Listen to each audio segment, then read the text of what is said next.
Hello friends, welcome to my YouTube channel your study guide. तो friends, जैसा कि आप लोगों को पता ही होगा कि हम लोगों ने एसएससी जीडी के लिए जीके जीएस का प्रैक्टिस सेट स्टार्ट किया है, जिसमें हम लोगों ने प्रीवियस ईयर के पेपर को सॉल्व करना शुरू किया है।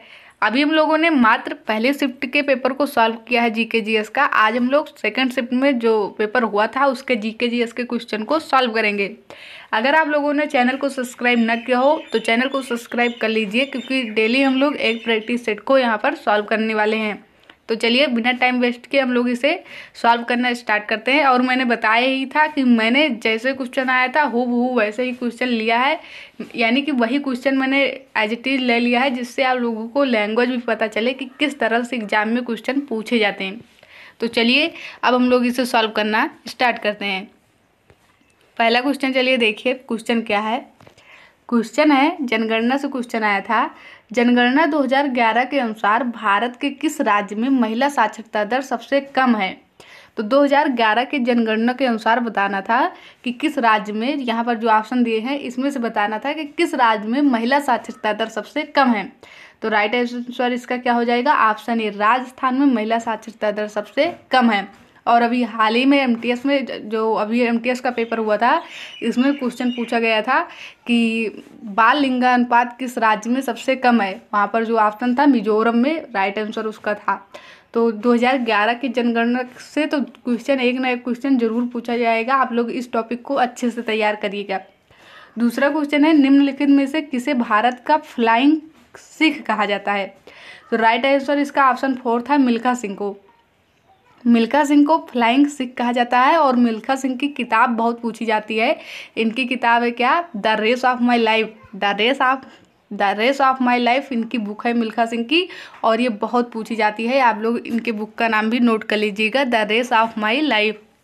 अगला क्वेश्चन देखिए, क्वेश्चन नंबर 3 क्या पूछा गया था।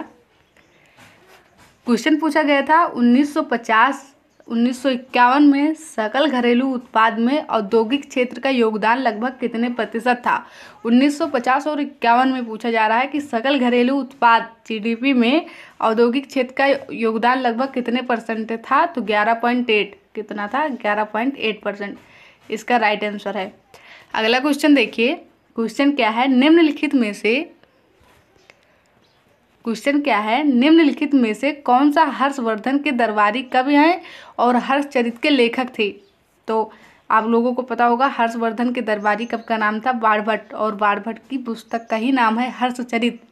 बहुत बार तो यही क्वेश्चन पूछा गया है कि हर्षचरित किसके द्वारा लिखा गया है। तो हर्षचरित बाणभट्ट के द्वारा लिखा गया है, जो कि हर्षवर्धन के दरबारी कवि थे। तो क्वेश्चन दोनों प्रकार से पूछ लिया जाता है कि हर्षवर्धन के दरबारी कवि कौन थे या हर्षचरित के लेखक। तो आप लोगों को ध्यान रखना है बाणभट्ट, राइट आंसर इसका होगा। अगला क्वेश्चन देखिए, क्वेश्चन नंबर 5 क्या था। क्वेश्चन नंबर 5 था, भारत के संविधान के अनुच्छेद जो 100 है, अनुच्छेद आर्टिकल 100 है, उसके भाग 3 के तहत संसद के किसी भी सदन की बैठक का गठन करने के लिए आवश्यक गण पूर्ति सदन के सदस्यों की कुल संख्या का कितना भाग होता है? तो 1/10वां भाग होता है। कितना होता है? 1/10वां भाग। कभी कभी संविधान से क्वेश्चन हार्ड पूछ लिए जाते हैं, लेकिन मौलिक अधिकार और डीपीएसपी के आर्टिकल तो कम से कम आप लोगों को याद ही होने चाहिए। ये क्वेश्चन पूछा गया था अगली बार कि भारत के संविधान के अनुच्छेद 100 के 3 के तहत संसद के किसी भी सदन की बैठक का गठन करने के लिए आवश्यक गणपूर्ति सदन के सदस्यों की कुल संख्या का 1/10वां भाग होना चाहिए। यानी कि सदन की बैठक करनी है तो संसद की बैठक करवानी है तो सदन में जितने सदस्य होंगे उसके 1/10 सदस्य उपस्थित होना जरूरी होता है। अगला क्वेश्चन देखेंगे हम लोग। क्वेश्चन नंबर 6 क्या है, प्रत्येक 12 वर्ष बाद मनाया जाने वाला महामस्तक अभिषेक एक त्यौहार है जैन धर्म, हिंदू धर्म, सिख धर्म या बौद्ध धर्म का। तो महामस्तक जो ये 12 वर्ष के बाद मनाया जाने वाला एक त्यौहार है महामस्तक अभिषेक, और ये कहाँ मनाया जाता है? तो कर्नाटक के श्रवणबेलगोला में 12 वर्ष के बाद एक बार मनाया जाता है। बहुत बार पूछा जाता है कहाँ मनाया जाता है, तो श्रवणबेलगोला में मनाया जाता है महामस्तक अभिषेक त्यौहार, कर्नाटक के श्रवणबेलगोला में। और पूछा जा रहा है क्या? प्रत्येक 12 वर्ष बाद मनाया जाने वाला महामस्तक एक त्यौहार है, किसका है, किस धर्म से संबंधित है, ये पूछा जा रहा है। तो जैन धर्म से, ध्यान रखिएगा। बहुत बार यही क्वेश्चन पूछा गया है कि महामस्तक त्यौहार कहाँ मनाया जाता है, तो श्रवण बेलगोलम मनाया जाता है। आप लोग ध्यान रखिएगा। अगला क्वेश्चन देखिए, कौशल भारत मिशन को डाट के प्रमुख कार्यक्रम के तहत लॉन्च किया गया था। तो इसका तो आप लोग वैसे भी ऑप्शन से कर देते, कौशल विकास और उद्यमशील मंत्रालय द्वारा। कौशल भारत मिशन किसके द्वारा शुरू किया गया था या लॉन्च किया गया था, तो कौशल विकास और उद्यमशील मंत्रालय द्वारा। 2024 की जितने भी योजनाएं हैं आप लोग उन सभी को ध्यान रख लिए, याद कर जाइएगा। जैसे कि मुख्यमंत्री माझी लड़की बहन योजना बहुत पूछा जाता है, कहाँ का है, तो महाराष्ट्र का है। मुख्यमंत्री नियुक्त महिला योजना कहाँ का है, तो ये सारी योजनाएं आप लोग याद कर ही जाइएगा। क्वेश्चन अगला देखिए, रुक्मणी देवी अरुणडेल ने किस नृत्य शैली में विभिन्न पुरस्कार जीते हैं।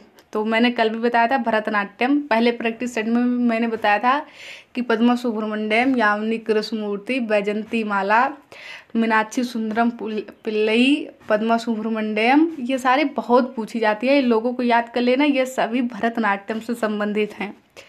अगला क्वेश्चन देखिए, क्वेश्चन नंबर 9 क्या है।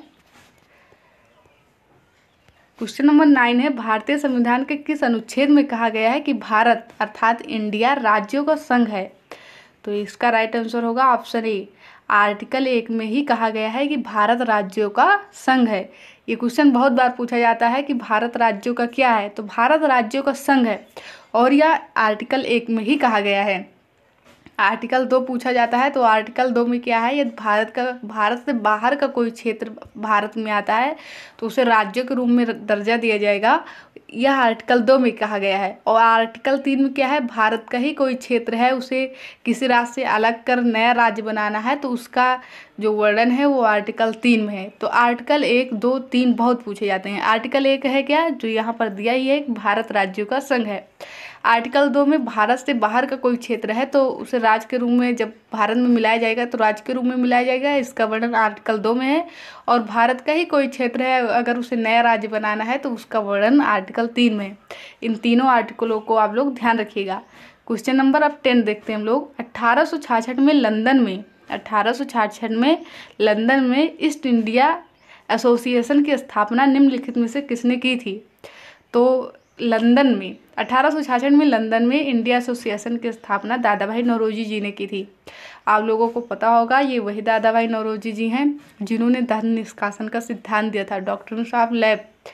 तो ध्यान रखिएगा, पूछा जाता है धन निष्कासन का सिद्धांत किसने दिया था, तो दादा भाई नौरोजी जी ने ही दिया था और इन्होंने 1866 में लंदन में ईस्ट इंडिया एसोसिएशन की स्थापना की थी।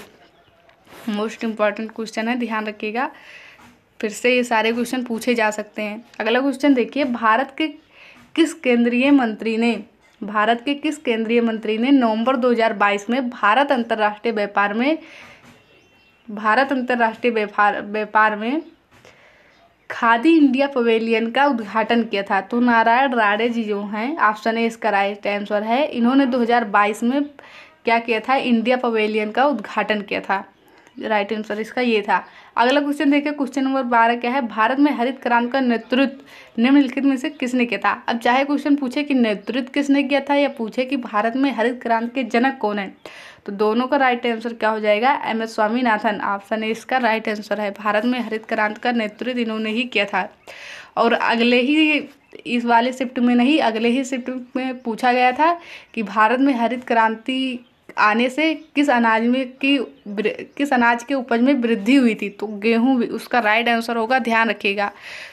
अगला क्वेश्चन देखिए, मुकाबले को समाप्त घोषित करने के लिए एक फ्री स्टाइल पहलवान के पास अपने प्रतिद्वंदी के विरुद्ध कितने अंक होने चाहिए, तो राइट आंसर होगा 10। कितने होने चाहिए, 10। अब आप लोगों को पता होगा ये फ्री स्टाइल ये सब किससे संबंधित है, तैराकी से संबंधित वर्ण है और इसमें पहलवान के पास कितने अंक होने चाहिए अपने प्रतिद्वंदी के विरुद्ध, तो 10। राइट आंसर इसका यही होगा। अगला क्वेश्चन देखते हैं हम लोग, क्वेश्चन नंबर 14 क्या है। क्वेश्चन नंबर 14 है, उत्तर पूर्वी पवनें कहाँ से उत्पन्न होती हैं। तो उत्तर पूर्वी पवनें आप लोगों को पता होगा उत्तरी गोलार्ध के उपोष्ण कटिबंधीय उच्च दाब कटिबंध से। राइट आंसर इसका ऑप्शन 3 है। अगला क्वेश्चन देखिए, नाइट्रोजन का परमाणु द्रव्यमान कितना होता है, तो 14 होता है। ऑप्शन सेकंड सही है इसका। अब आप लोग देख रहे हैं कितने नॉर्मल क्वेश्चन पूछे जा रहे हैं। अगर आप लोग ऐसे प्रैक्टिस सेट ही कर लेते हैं तो आप लोगों के 8-9 क्वेश्चन तो इसी में से मिल जाएंगे, क्योंकि यही सारे क्वेश्चन बार बार पूछे जाते हैं। आप लोग देख रहे होंगे कि एमटीएस में भी ऐसे ही क्वेश्चन आ रहा था।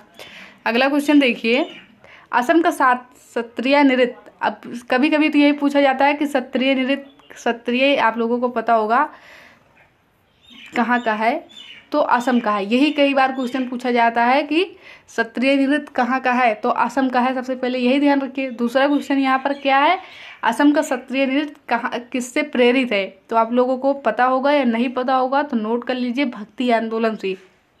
जो क्षत्रिय नृत्य है वो कहाँ से प्रेरित है, तो भक्ति आंदोलन से।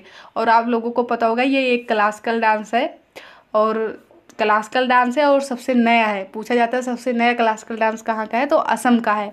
और सबसे पुराना तो भरतनाट्यम, आप लोगों को पता ही होगा। अगला क्वेश्चन देखिए क्या है, क्वेश्चन नंबर 17।